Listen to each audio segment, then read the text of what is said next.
Hey guys, Tom again here for the Velocity YouTube channel. We're back in the showroom today to walk around this amazing 1970 K5 Blazer. It's a resto mod, it's been built here in Florida by Velocity, and it's got all the normal bells and whistles, so we're gonna walk around this thing as if you were standing here with me and get into the details. Let's start by talking about this truck. It is for sale.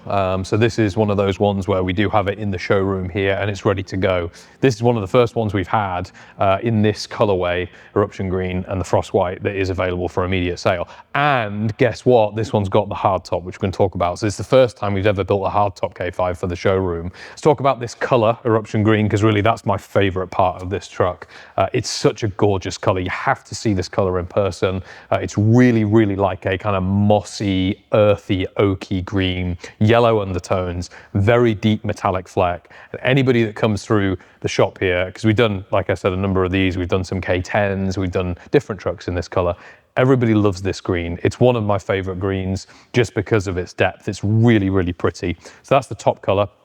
Middle color is a frost white, so more standard GM Chevy white there in the middle. It's not like a Wimbledon white for Ford where it has cream in it. It is like a true white, and again, very, very classic look. So that's the middle color, Eruption Green and frost white. Come around the front of the truck, and of course it is a K5, and it's a K5 of this era from Velocity, so it gets what I like to call the cheese grater grille. It's a big chrome grille adorned with, in the middle, of course, the Chevy blue ribbon. We can actually change this color and paint this if people want it, but this is how they came. The blue was like as it was, so that's why we keep it there as standard when we build stock inventory. From technology perspective at the front of the truck, not much to talk about other than these headlights, which are a Holley retro bright headlight, brand new LED headlight. They look like an old school halogen lamp, but of course they are in fact LED. Let's come down the side of the truck then, and let's talk a little bit about chrome trim at the top, chrome trim at the bottom with this fantastic wooden inlay. Very, very classic. This one's got the darker wood. It matches the interior color, which we'll come on to later, but it looks fantastic. So you get those pieces of trim. Next thing you get when you go to the Heritage Series is going to be billet components. So billet aluminum, all made here in-house on our 5-axis. Side mirrors, door handles, multiple pieces of billet on the inside of the vehicle as well. These are features and items that are improved in terms of their durability and their use. So as an example, standard on old school trucks, the button for the door handle where you push it in can sometimes wobble and bend. When you go to a billet component here, this is all completely solid. So there's some functional things as well as some aesthetic changes for the billet components. Let's talk about the wheels really quickly. You go to the Heritage Series, you get a choice of a multitude of wheels. We've got even more wheel options now than we did a few months ago. We've started adding more wheel options. These are really awesome. These are the US Mag Sierra, and these are a deep dish rim, kind of all one piece, almost like an old school Steely wheel, but they're not painted. They are left like they came from factory. Really, really nice in a lovely silver finish. Come down the side of the vehicle, and the biggest thing, of course, the biggest change and also the biggest upgrade in terms of cost is going to be this hardtop. Now, when you go to a hardtop on a K5, it's a little bit different than a Bronco just because the seating area in the back is so large. So when you hardtop a Bronco, it definitely obviously helps enclose the cabin. But for me, when you hardtop a K5, it truly makes the back of that vehicle usable for long distance driving because of the space back there. So that's what it does. It makes it really comfortable for people in the cabin. It makes it comfortable for people in the back. It turns this vehicle from being a summer spring vehicle all the way through to an all year round vehicle. And like I've said before, a lot of customers are speccing with hardtops now because they want to be able to drive these trucks every day like they can. All right, now we're on the back of the truck, and this is the tailgate. The tailgate's actually got some really cool features on it. Normally when you get around to the back of a truck like this, you think, oh, it's a tailgate. It's just tailgate. But there are a couple cool things on a Chevy Heritage Series from us that you get. First thing, and my favorite thing about this, loads of people comment, is the wood grain that follows through. So it's the largest piece on the exterior of the vehicle of this wood. It looks fantastic. It just looks really classic. I love it so much. It looks brilliant. And then my favorite bit at the back here, which is going to be this tailgate handle. It is fully billet aluminum again, and it even has the rear view camera built into it, which is super smart, just works really well, makes it so the camera is really visible, doesn't look ugly, very, very neat and tidy. I like it a lot. All right, let's pop the back now so you can see kind of what the load area looks like when you do have people in the back. So you do still get a ton of space. There's no real need to like push forward or bend the bench down. You can do that, but the truth is that unlike the Bronco in a K5, you've got tons and tons of load area space, much more. It's about, I want to say, don't quote me on this exactly, but it's probably another 50% bigger in terms of the load area behind the bench than a Bronco. So that means it's great for putting things like suitcases or golf clubs or beach stuff or anything that you want in the back of here, which is really, really, really cool. Back of the tailgate also, because it's a Heritage Series, has all this leather lining. The carpet matches there as well. And underneath this is all Raptorline. And in fact, everywhere on the vehicle that isn't painted in the Eruption Green is Raptorline. Now, the guys have tinted this Raptor lining to make it as Eruption Green as possible. I think that's about it. Of course, you can see the roll cage here too. K5s do get a full roll cage as well. Even with the hardtop, we still fit the roll cage for safety. So you got all that benefit as well. We're going to come on to the interior next, and I have to say the K5 interior that the guys make here, we do all the trimming in-house, just blows people away every time. I'm going to open the door so you can see what it looks like, but it is just super, super nice. It's one of those things, almost like a TARDIS or something from Doctor Who, where it almost looks a bit bigger on the inside as you get in than it is on the outside. It definitely, I think, sets off the rest of the truck and the feeling and the style of the truck when you start to see the interior. Let's walk through this door panel first. You're going to notice multiple different textures and textiles. We'll go from bottom to top. This here is actually the carpet. So it's the same material that we put all the way through the bottom of the vehicle. Coming up, this primary material is an Italian leather. It's not a distressed leather, it is a smooth leather with a little bit of texture to it. Looks very, very fancy, and of course it smells absolutely brilliant. It really, really is very special. Above that, again, you have this kind of fabric material. It's really cool. I can't remember exactly what this is called, so Mac might do something where he talks to the trim shop, and I always say something like fabric, but I think there is a specific word for this. But basically it's this kind of really soft fabric that comes in and breaks up as like another third color and material inside the door panel. Of course, there's billet in here on the door panel. So this is a door handle / an armrest, leather topped.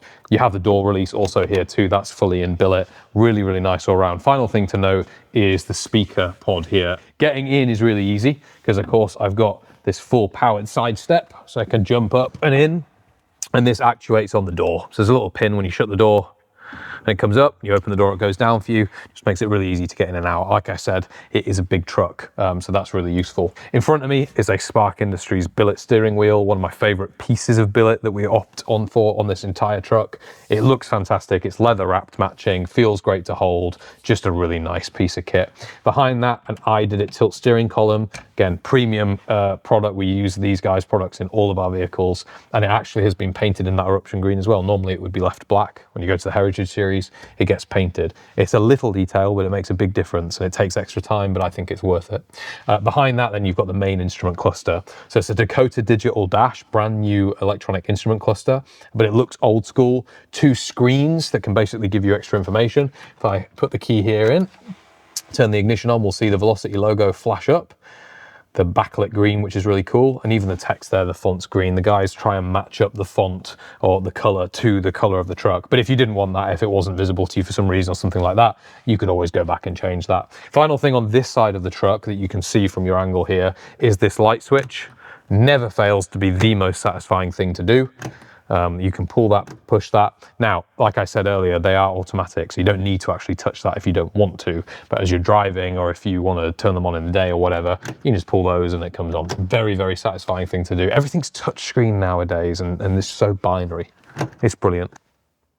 So now you're on the other side of the truck, you're getting a bit of a closer look at this low back seat. Next thing I want to talk about is the stitch pattern. When you go to Heritage Series, you get the upgraded version of our double diamond stitch pattern, which is called plaid or plaid. It looks really like a quilted sort of finish, extra bolstering in the middle, cushioning, really, really nice. I love it. It's very detailed, looks kind of very luxurious, without ruining the kind of classic aesthetic of the vehicle here. Looks really, really nice. Center console, of course, you're going to get one of these in a Heritage K5. That's something that I think is one of the biggest upgrades when you go from a Signature Series to a Heritage Series, is this entire center console. Start with the cubby box itself here. This is a magnetized lid. Normally what happens with the basic aftermarket lids is they can like shake and rattle and stuff as you're driving. This is all completely magnetized down. It's super solid. Topped in leather, that fabric materials here too, nice and soft, just really usable. 2 drinks holders as we move forward for the transmission tunnel here. So 2 drinks holders. The whole area is finished in the same wood that is on the dashboard on the outside of the vehicle, and here here on the glove box as well. So really, really sharp. You do have electric windows on this vehicle. They are not on the doors. When you go to a K5 and a Heritage Series, they move here into the center console. So fully electric windows. Now, this vehicle does still have high and low range. It is still a four-wheel drive vehicle. So that's what these levers do. They're not a manual shifter. It is a 10-speed automatic, but these control your high-low range and your four-wheel drive. Right at the front, you do have a wireless charging pad, fully wireless, got the Velocity Flying V etched in it. Really nice, it's great, some easy to sort of put your phone. The reason you can put your phone there is because if you look up, you've got an Apple CarPlay system. So you can just hook your iPhone straight into this, have your maps and your Spotify on this touchscreen like you would on a modern vehicle and control everything from there. That's also where the backup camera that we talked about earlier appears. So when you go into reverse, that's where it's going to appear, not in the rearview mirror, in this screen, which is nice. I think as modern drivers, we're used to things like this, even in, you know, basic new cars. So why shouldn't something like this have that? Above that, again, is going to be air conditioning, and that's absolutely a necessity that you want. Vintage air AC, no fancy screens or dials or anything for that, just 3 simple controls for your power, your temperature and your direction, and these systems work so well. For sound system, kick panel speakers, the door speakers, rear quarter speakers as well, and a sub. So plenty of power through that Focal speaker system. Really, really nice audio in here. That about covers it for sort of this area and the kind of electronics and things. Really comfortable place to be in here with the hardtop. All right, so we've looked at how this truck has been designed. Now let's look at how it works, how it's powered, what its engine is. This is a brand new Chevy GM LT1. So it's a 6.2 litre V8. It produces around 460 horsepower, ton of low end torque, and it is a brand new crate engine. So this has not been taken from like a new Silverado or a new Corvette or something like that that's been crashed and then dropped in and reused. It is a net new, brand new block here, brand new engine all the way through. This is really cool because obviously it produces a ton of power and this thing sounds amazing. It drives amazing. You've got all that acceleration, but also it's very, very reliable and very serviceable. So if you did have a problem or you just wanted to get a yearly service, you could do that at any GM or Chevy dealer. Really, any capable mechanic can work on this sort of an engine. Why? Because it's just like working on a new V8 from Chevy in a normal truck, basically. So that's the benefit of going for something like this. It's not just about the power, it's about long-term usability. Braking on this vehicle is going to be done by a Wilwood system. So Wilwood disc brakes on the brakes themselves and a hydro boosted brake system here, which you can see. So lots of stopping power as well as go power. In terms of transmission of this vehicle behind the engine, it's going to be a 10-speed, the 10L80. 10L and 10R, they were a collaboration between Ford and Chevrolet. They're basically modern, new 10-speed automatics. Very, very quick to shift, lightning quick, in fact. But again, easy to drive every day. You don't have to worry about using a special manual transmission or something like that. There's no stick shift here, unless you opt for it. If you wanted to, we can build you one. It's just like driving a modern truck. Now, all these components have to sit on something. They have to be attached to something. And that thing on a truck like this is, of course, the chassis. Underneath the truck is a 4-link coilover chassis by the guys at Roadster Shop. It's a brand new chassis built specifically for our vehicles. Roadster Shop, if you do some research on them, in our opinion, they're the best aftermarket chassis builder really in the world for classic vehicles. We partner with them on everything that we do. This vehicle comfortably will be steady at well over 70 miles an hour. It is easy to use on the highway. They're very, very nice. Again, big thanks to the guys at Roadster Shop on the chassis work that they do. That's what makes this vehicle so stable. I think probably my favorite thing about this particular truck is the combination of that Eruption Green with the hardtop. Like I said earlier in the video, we've done a number of these builds and they normally just have that Safari top, the 6-point roll cage. But what we're seeing and what I've seen over the past sort of 6-7 months is many more people are speccing these cars and building these trucks with the hardtop. And I think the Eruption Green, the color is so nice, it's so good that having more of it just helps. It is not too much. It just looks fantastic in this colorway, in this configuration. Anyway, like I've talked about, this one is available for sale. It's ready to go home, or it's just about to be ready to go home when we're filming this video. I think it's got about a week of little things that we got left done to it, but ultimately it is an inventory unit. It's the first of its kind in this colorway with the hardtop like this that's been for sale. All of the other ones have sold immediately or have they been built. So it's a really cool opportunity to have something. We're obviously getting into spring as well, so sun's starting to come out here in Florida. It's really nice weather, great for a truck like this to use. Any questions, there'll be a link in the description for our website. You can contact us there or leave a comment, or if you're watching on Instagram, or send us a DM, all that good stuff. I'll see you on the next one.